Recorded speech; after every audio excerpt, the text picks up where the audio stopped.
Alright, who's next? Let's see who's stronger.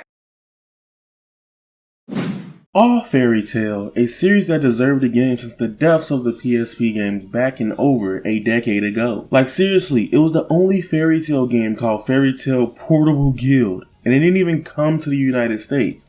And alright look, I'm just gonna be honest, I am not the biggest of Fairy Tail fans. I originally watched it all the way up to the Grand Magic Games in the Japanese sub when it was airing, and also watched bits and pieces of the last season of Fairy Tail. I've always adored the characters in the world of Fairy Tail, but I gotta admit, 6 years ago, I actually cared about how other people viewed anime and manga and my interpretation of it. Nowadays, they ugly, and I hate myself for listening to the various Fairy Tail sucks, don't watch it no more. Quick side tangent, but this needs to be said. There is no anime on the planet that is perfect. Well, maybe you, but every anime has flaws, and don't let anyone take enjoyment out of what you love. That being said, just want to make this clear that I was a fan, but not a super heavy one. So I want to clear up any biases before we finally get into my review of the Fairy Tail game. Shout out to Koei Tecmo for once again providing the review material for this video to even happen. I love you guys, thank you.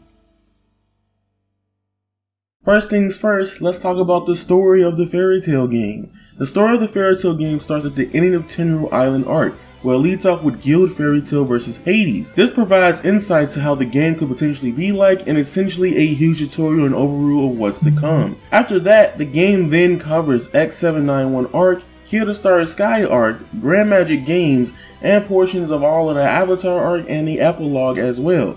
The game has its own canon that's weaved into to add more RPG and Gut Studio-like elements with side quests and letting you grind and get stronger, but essentially the game has about 10 chapters of story content from Fairy Tail overall. Now me personally, I'm 100% okay with them starting the RPG practically in the middle of the series.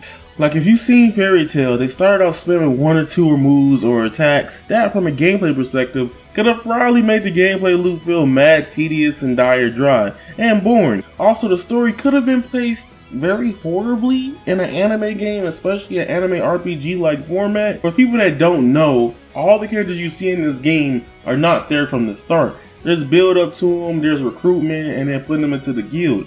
You don't really learn about a lot of people's favorite character, aka Gajil, in the anime community till like the 33rd episode of the Fairy Tail anime. Considering this game is around 25 to 30 hours long, even when it covers just a little more than half of the source material, it was an interesting point to start at the ending of the Tenryou Island arc, gauging interest and then starting from there. The story mode made me fall in love with this series again. One of the earliest scenes in the game and the X791 arc, while I almost broke down in tears because it made me think about my family and relationship with my own father. The story of the game is very solid. It's not a Naruto story with the over-the-top animation or Dragon Ball Z Kakarot, but it does detail the arcs overall pretty well. The source material is also really adapted nicely in the Grand Magic Games. In typical anime games, you would think they would have just skipped a fight like Urza vs 100 monsters that she was just flexing, but even though it's not 100% the same way it is in the anime or the manga, Gut Studios kinda did attempt to incorporate it in the Fairy Tail game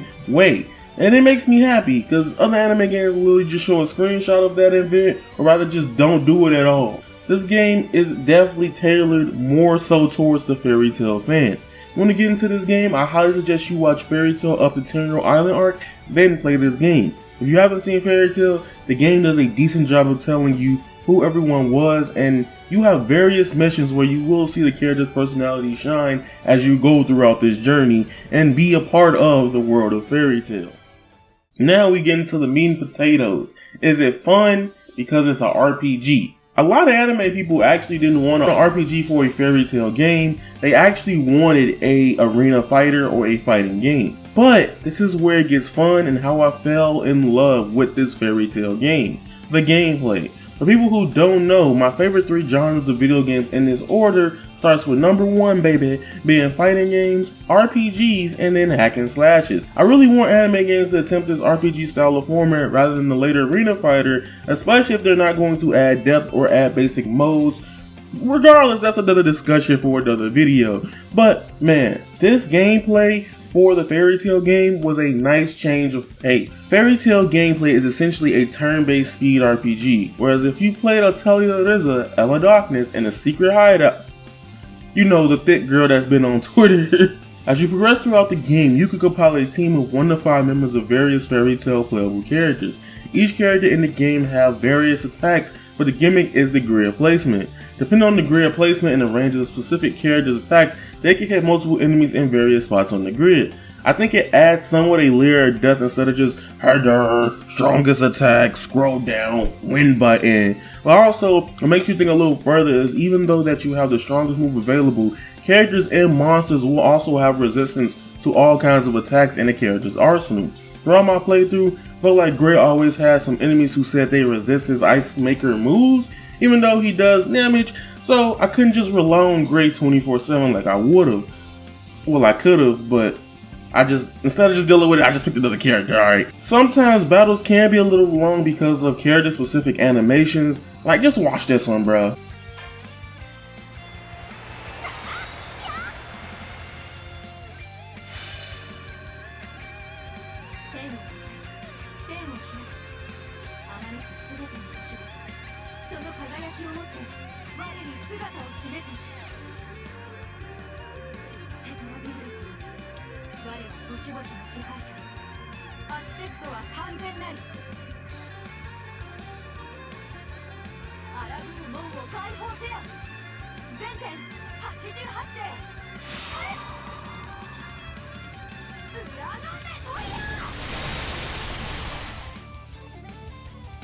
But until I realized in the bottom right corner of the screen that you could turn off long animations in battle and you can make an auto battle and make matches go by or just battles in period go for like 1 to 2 seconds. It was blowing my mind. It's blowing my mind right now. I was like, dang, I really play like 50 hours of this game and never look down there. It makes things go smoother.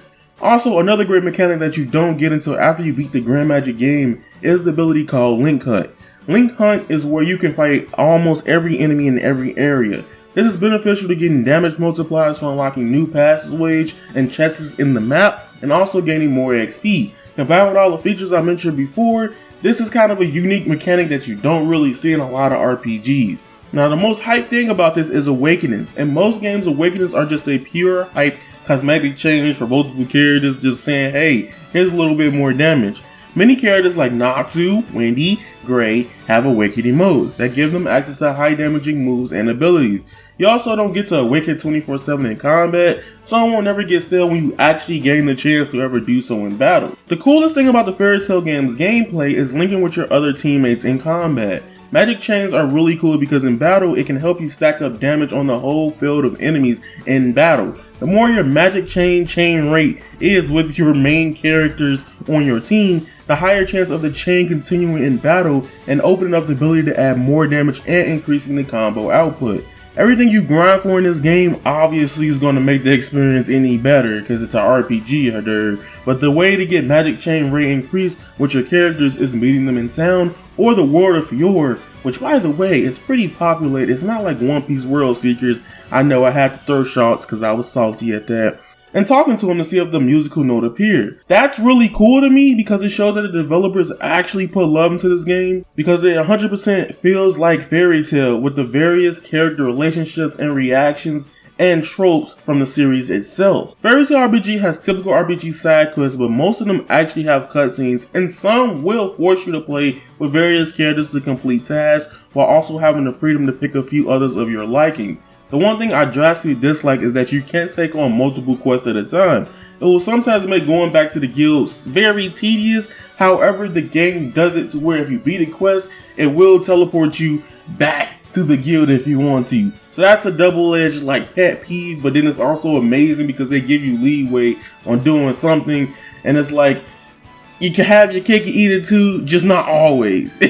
The problem here with not being able to take on multiple quests, even though some quests require different characters and have different cutscenes, the monsters or what you have to do in the quest will require you to fight the same type of enemy, which I would just farm the enemy instead of just go back to the guild, accept another quest like it, and then have to go fight the same enemy in the same location. In Fairy Tail, you will be spending a lot of time upgrading the guild facilities and upgrading actual unlocks, which gives you more useful items and abilities overall. Example, the shop at level 1 is just small potions, but the shop at level 4 to 5 gives you access to 100% perfect revives and full status alignment cures. Fairy Tail is honestly a shocking surprise with how I personally feel like anime games have been in the worst loop of this current generation. I will argue to the death of me that the Fairy Tail game, published by Koei Tecmo and produced by Gus Studios, is a top 5 mainstream shonen anime games out of this current console generation. Would I recommend this game? Yes, but then there's also a twist. If you already hated Fairy Tail, do not buy this game. It's a waste of money. I've seen a lot of people do that on various social media platforms. Like, why would you invest in something that you hate? Whatever. That being said, if you guys enjoyed my quick review of Fairy Tail game now out for PS4, Nintendo Switch, PC, and Steam, please consider subscribing to the channel for all things anime games, fighting games, RPGs, and more. It's your boy Avataryaya. Stay blessed, believe in yourself, and stay strong. And remember, you guys are golden, and that is raw. Squalla, peace, and I'm out.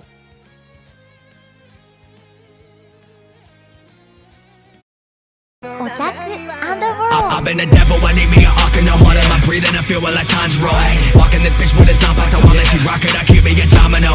Bitch, I'm a dip and I feel like Kazaki, stretching that pussy out like it's Pilates. I'm snatching the soul like right out of a body. Fire, I spitting, I feel like Dobby. White bitch, blonde hair, looking like Lucy. She from Kyoshi, I paint her face Suki.